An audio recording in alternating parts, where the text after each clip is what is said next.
Bonda Rozita Ibrahim buat dedak sendiri, jauh dari syubhah. Biasanya dedak lain akan campur dengan darah. Bonda nak bagi haiwan ternakan makan. Yang bonda buat hari ni, tengok tak? Saya punya pemakanan buat sendiri. Biasanya kalau orang buat dedak, campur dengan darah. Darah tu daripada apa? Itu yang orang tak tahu. Sama ada protein tu sumber daripada darah halal ke darah tak halal.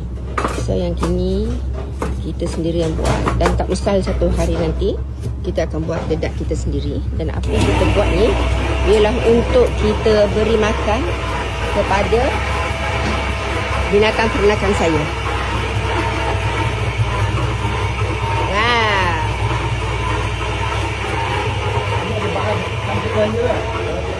Antara bahan campuran lain pastinya semuanya halal. Nampak tak? Ni antara rumput-rumput yang kami beri kepada binatang kami.